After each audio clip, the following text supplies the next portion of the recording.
अगर आप दिल्ली की भीड़-भाड़ और शोर-शराबों से दूर एक शांत जगह पर जाना चाहते हैं और प्रकृति छाट की निहारना चाहते हैं, तो लोधी गार्डन काफ़ी अच्छा विकल्प हो सकता है।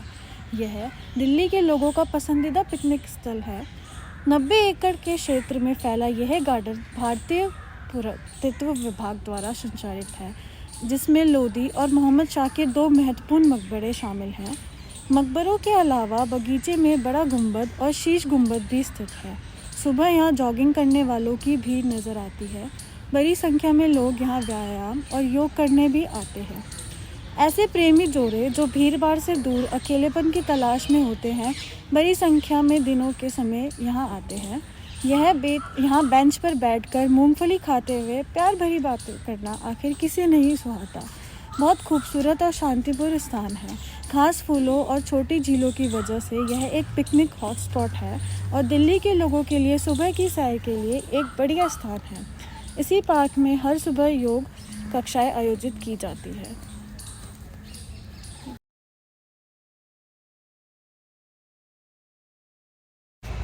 नमस्कार दोस्तों, मैं हूं आपके साथ पत्रिका सेतु और आज हम मौजूद हैं दिल्ली के दक्षिण मध्य इलाके में बने लोधी वंश के प्राचीन लोधी गार्डन में।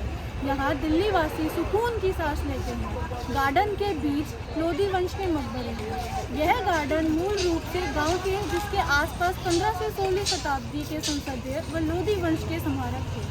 अंग्रेजों ने 1936 में इस गांव को दोबारा बसाया। इस गार्डन क्षेत्र का विस्तार लगभग 90 एकड़ में है। यहाँ पर गार्डन के अलावा सल्तनत काल के कई प्राचीन स्मारक भी है। तो आइए अब हम जरा गौर करते हैं इसके इतिहास के बारे में। इसे इब्राहिम लोदी ने बनाया था। संसदीय और लोदी के शासन के दौरान यहाँ कई अन्य संरचनाएं भी बनाई गई थी। समय के साथ इन कब्रों के आसपास के क्षेत्रों को गाँव में विकसित कर दिया गया।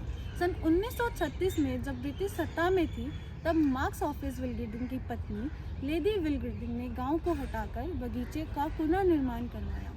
इस गार्डन का आधिकारिक रूप से 1936 में उद्घाटन किया गया था और उनके प्रयासों के सम्मान करने के लिए इसे लेडी विलगिडिंग पार्क का नाम दिया गया था। इसलिए इसे पहले लेडी विलगिडिंग पार्क के नाम से भी जाना जाता था। वहीं आज़ादी के बाद इसका नाम बदलकर लोधी गार्डन रख दिया गया। सन 1968 में गार्डन को एक अमेरिकी वास्तुकार जोसेफ स्टीफन द्वारा फिर से पुनर्निर्माणित करवाया गया। इसी दौरान बगीचे में एक ग्लास हाउस भी स्थापित करवा दिया गया। गार्डन के अंदर सिकंदर लोदी के इस मकबरे को उनके पुत्र द्वारा सन 1517 ई में बनवाया गया था। यहाँ एक मंच पर स्थित साधारण भी चतुर्भुजाकार संरचना है, जिस पर बाबर द्वारा इब्राहिम लोदी की हार की गाथा को गुदवा दिया गया। इसका अंग्रेजों द्वारा जीर्णोद्धार किया गया था। अब हम मौजूद है मोहम्मद शाह के मकबरे में। यह लोधी गार्डन में बनवाया जाने वाला सबसे पहला मकबरा था। सैयद वंश के तीसरे शासक मोहम्मद शाह थे, जिनके शासन में 1434 और 1444 तक रहा। इस मकबरे को इनके बेटे ने बनवाया था। अभी हम मौजूद है लोधी गार्डन के बड़े गुंबद में। यह एक बड़ी गुंबद है और पास की स्थित 3 गुंबदों वाली मस्जिद के द्वार के रूप में कार्य करती है। गुंबद द्वारा मस्जिद दोनों को इस जगह के तत्कालीन शासक सिकंदर लोदी द्वारा सन 1968 ई में बनवाया गया। अभी हम मौजूद है शीश गुंबद में। शीश गुंबद का अर्थ है कांच का गुंबद। इसके निर्माण में उपयोग की गई कई चमकदार टाइलों के कारण इसका ये नाम पड़ा है। गुंबद में एक ऐसे परिवार के अवशेष है जिनकी पहचान ज्ञात नहीं है। शीश गुंबद को भी सिकंदर लोदी के शासनकाल में बनवाया गया था। इस समय हम मौजूद है लोधी गार्डन के सीरेट कहने वाले एक स्थान पर। संभवतः वह एक 4 दीवारी के किनार का मीनार है, जिसकी दीवार अब लुप्त हो चुकी है। इसकी योजना गोलाकार है, जिसके बाहरी व्यास 4 मीटर है तथा दीवार की मोटाई 50 सेंटीमीटर है। बाहर से उसकी ऊंचाई लगभग 8 मीटर है। सीरेट का निर्माण अंकड़ पत्थरों से करा गया है। इसके 2 स्तर है, जिसके निचले स्तर पर एक छोटा कमरा है। ऊपर वाले स्तर पर चौरस तथा धारियों वाले गुंबद इसकी मुख्य सजावटी विशेषता है। इस समय हम मौजूद है लोधी गार्डन के सिकंदर मकबरे के पास।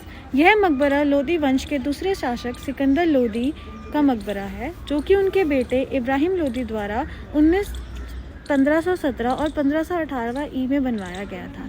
यह स्मारक बरह गुप्पत से 100 मीटर की दूरी पर स्थित है और जिस क्षेत्र में यह स्थित है उसे औपचारिक रूप से गरम खैरपुर कहा जाता था। अब हम मौजूद हैं लोधी गार्डन के अटपुला पुल पे। यहाँ पर 60 महारों वाला एक पुल है जिसे नाले पर बनाया गया है। इसके ऊपर बीच के महारवों का फैलवा अधिक है। इस पुल में 8 खंभे हैं।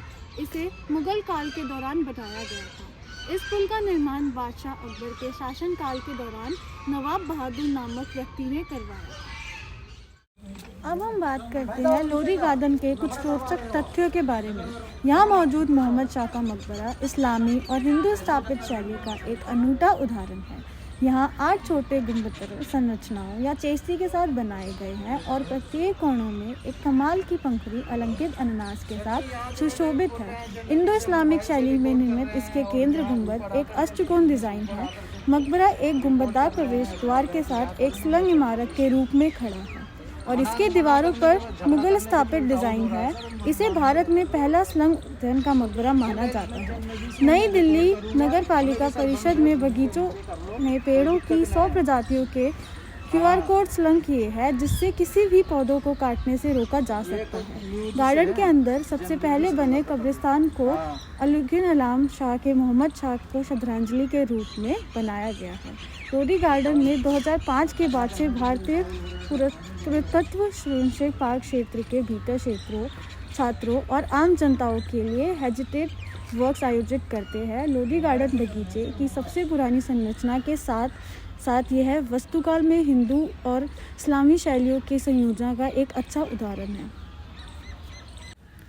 तो दोस्तों, आज हमने दक्षिण दिल्ली में स्थित एक बहुत ही प्राचीन व महत्वपूर्ण उद्योग लोधी गार्डन की अन्वेषणा की है।